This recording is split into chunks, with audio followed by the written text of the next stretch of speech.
ఇండియాలోనే #1 varicose veins hospital Avis vascular centre. Kukatpally బాలిక సహస్ర హత్య కేసుకు సంబంధించి అయితే 3 రోజులుగా కూడా ఇన్వెస్టిగేషన్ సాగుతోంది. సో ఇక్కడ మనతోని కొంతమంది ఉన్నారు. అంటే ఫస్ట్ వాళ్ళ నాన్న వెళ్ళి చూసిన తర్వాత ఇక్కడ కింద నేబర్స్ ఉంటారు కదా, వాళ్ళు వెళ్ళి చూసారు అసలు ఏం జరిగింది అనేది. సో ఆ రోజు ఏం జరిగింది ఏంటి ఒకసారి వాళ్ళతో మాట్లాడే ప్రయత్నం చేద్దాం. హలో అండి. సో అసలు ఆ రోజు ఏం జరిగింది, మీరు ఎప్పుడు వెళ్ళారు, మీకు ఎప్పుడు తెలిసింది? ఆ రోజు 1 గంట ప్రాంతంలో పెద్ద పెద్ద అరుపులు వినిపించిన వాళ్ళ డాడీ మధ్యాహ్నం 1 గంట ప్రాంతంలో 5 నిమిషాలు అటు ఇటు ఆ టైంలో అరుపులు వినిపిస్తే ఏందని పైనుంచి తొంగి చూస్తే 2 పిల్లలు ఇట్లా షాకింగ్లో ఉన్నారు. ఏమైనా చెప్పలేక మాట వస్తలేదు వాళ్ళకి. ఇంకో పాప ఉన్నది ఏమైందమ్మా అని గట్టిగా అంటే ఎవరో పొడిచేసారు ఇట్లా అంటే నేను షాక్ అయిపోయి తొందరగా కింది దిగిపోయినాం. ఇక నేను మా తమ్ముడిని అందరినీ పిలుచుకుంటే వెళ్ళిపోయినా కిందికి. పక్కకి పొడిచారంట పోదాం నడవంటే ఇక నెక్స్ట్ 2-3 మినిట్స్లో వెళ్ళిపోయినాం పైకి. మళ్ళీ పోయేసరికి వాళ్ళ ఫాదర్ కింద పడి ఏడుస్తున్నాడు. పాప చనిపోయింది. అప్పటికి ఏం లేదు, అన్ని కత్తిపోట్లు ఉన్నాయి, ఇక్కడ కత్తిపోట్లు ఉన్నాయి, బెడ్ మీద ఉండేది అట్లే చనిపోయింది పాప. అప్పటికి పోయేసరికి చనిపోయింది. ఇంకా ఇమీడియట్ 108 కాల్ చేసినాము, 100 కాల్ చేసినాము. ఈ కొంతసేపటికి వచ్చింది. వాళ్ళు చూసి వాళ్ళు కూడా చెప్పారు ఆల్రెడీ చనిపోయి కూడా 1.5 hour దాకా అవుతుంది అని చెప్పి వాళ్ళు కూడా చెప్పారు. ఇంకా తర్వాత పోలీసులు వచ్చారు, అందరు వచ్చేసినారు. ఇంకా అంటే మీకు ఆ రోజు అంటే రోజు రొటీన్ ఇక్కడ చూస్తే కనుక మీకు ఏరియా అలవాటయ్యే ఉంటుంది. సో ఆ రోజు ఎవరైనా కొత్త పర్సన్ ఎవరైనా అనుమానంగా ఎవరైనా కనిపించారా? లేదు మేడం, ఆ రోజు ఎవరేం కనపడలేదు. వాళ్ళు కూడా ఎవరి పనుల మీద వాళ్ళు చేసుకుంటలే. ఇప్పుడు ఈ గల్లీ ఉంది కదా, ఇది డెడ్ ఎండ్. ఇది ఇక్కడ సేఫ్గా ఆడుకుంటారు పిల్లలందరూ. అందరూ ఇట్లా ఫ్రీగా ఇచ్చేస్తాం మేము పిల్లల్ని ఇక్కడ. ఎందుకంటే ఇక్కడికి వస్తే మళ్ళీ ఇట్లే వెళ్ళాలి, బయటికి వెళ్ళాలి, అటు పోవడానికి లేదు ప్లేస్. అట్లా మాకు ఇది సేఫ్టీగా పిల్లలు మంచిగా ఆడుకుంటారు ఇక్కడ. అందరూ పిల్లలు వదిలేసి ఎవరి పనులు వాళ్ళు చేసుకుంటారు, అంత సేఫ్టీగా ఉంటారు. ఇక్కడ కొంతమంది గంజాయి బ్యాచ్ ఉంది, గంజాయి తిరుగుతారు అంటే అన్ని వాస్తవాలు ఫేక్ మాటలు, అన్ని తప్పుడు మాటలు అవి. సో ఇప్పుడు ఆ పాప ఆ కార్నర్లో పైన పెంట్ హౌస్లో వాళ్ళు ఉంటున్నారు కదా.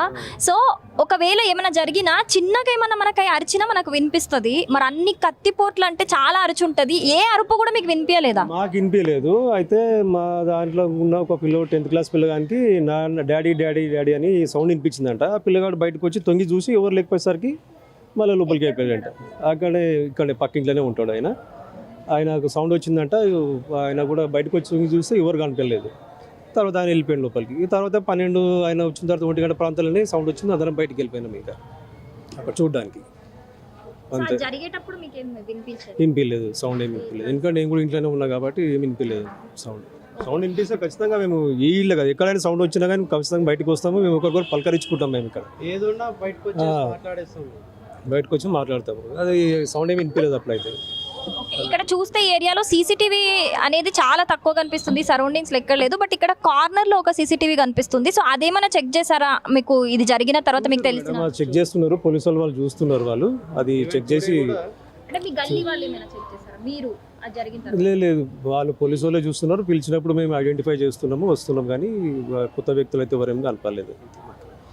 ఒకటి మన నిన్న అదే బిల్డింగ్లో ఉన్న 2nd ఫ్లోర్ అతన్ని ఒక ఆయన తీసుకుపోయారు పోలీసు, అనుమానిస్తున్నారు అని చెప్పేసి. ఆయననే మర్డర్ చేసిందని చెప్పేసి కొన్ని ఛానల్స్లో వేస్తున్నారు. అది రాంగ్ ఇన్ఫర్మేషన్. అది అంటే పోలీసు వాళ్ళు కన్ఫామ్గా ఏం చెప్పలేదు. ఆయన అనుమానం అని చెప్పి తీసుకుపోయినారు.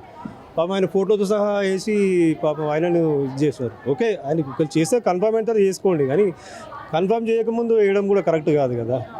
మళ్ళీ ఈరోజు పొద్దున ఓనర్సే చేసిరంట అని ఈరోజు కొన్ని ఛానల్స్లో వస్తున్నాయి, ఓనర్సే చేసిరంట అని చెప్పేసి. అదంతా ఫేక్, వాళ్ళని బదనాం చేసినట్టే కదా. అది కొంచెం అంటే నిజమేదో తెలుసుకొని చేస్తే బాగుంటుంది.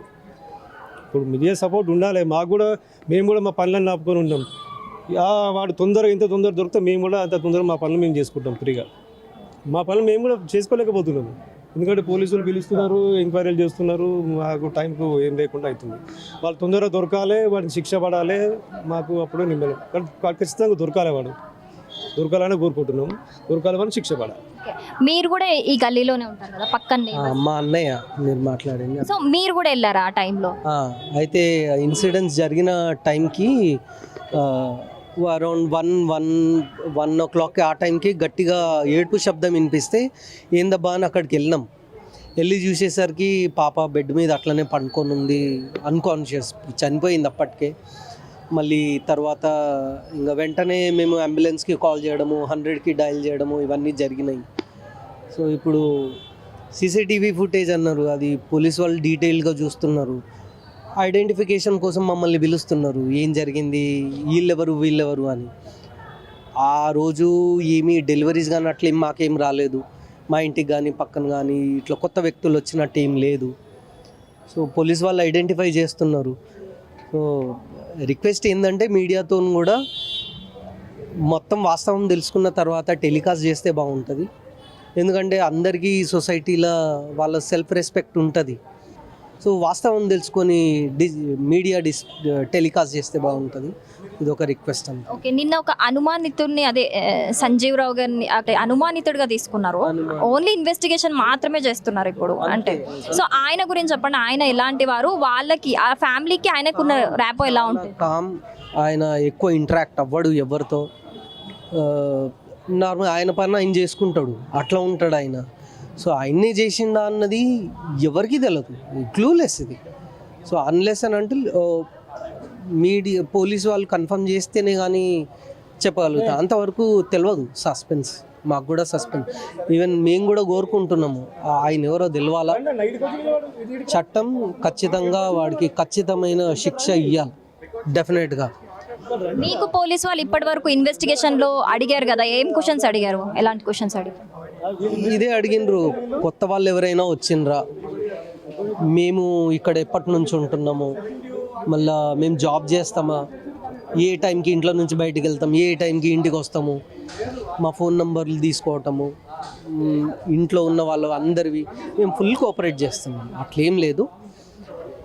సో మేము కూడా అదే అనుకుంటున్నాం, ఐడెంటిఫై చేయాలి, కల్పరేట్ ఎవరో ఐడెంటిఫై చేయాలి. అది సో మొత్తంగా ఇక్కడ సహస్ర ఇంటి దగ్గర వాతావరణం అయితే, హత్య జరిగిన ప్లేస్ దగ్గర వాతావరణం అయితే చాలా గందరగోళంగా కనిపిస్తుంది. ఎందుకంటే గత 3 రోజుల నుంచి కూడా ఇక్కడ పోలీసులు వచ్చి ఒక 5 బృందాలుగా డివైడ్ అయ్యి కూడా 5 బృందాలుగా ఏర్పడి కూడా ఇక్కడ పోలీసులు ఇన్వెస్టిగేషన్ చేయడం జరుగుతుంది. సో ఇక్కడ నేబర్స్ని అలాగే ఇక్కడ మనం చూసుకోవచ్చు, ఈ గల్లీలో అక్కడ డెడ్ ఎండ్లో ఆ బిల్డింగ్లో జరిగింది అక్కడ. సో ఆ బిల్డింగ్కి కింద గేట్ దగ్గర outside delivery boys are not allowed. అంటే ఏదైనా కొరియర్ వచ్చినా కూడా, ఏదైనా డెలివరీ బాయ్ వచ్చినా కూడా పైకి వెళ్ళడానికి ఆ బిల్డింగ్కి అలౌ లేదు. ఎవరైనా ఏదైనా వచ్చినా కిందికి వచ్చి మాత్రమే తీసుకోవాలి.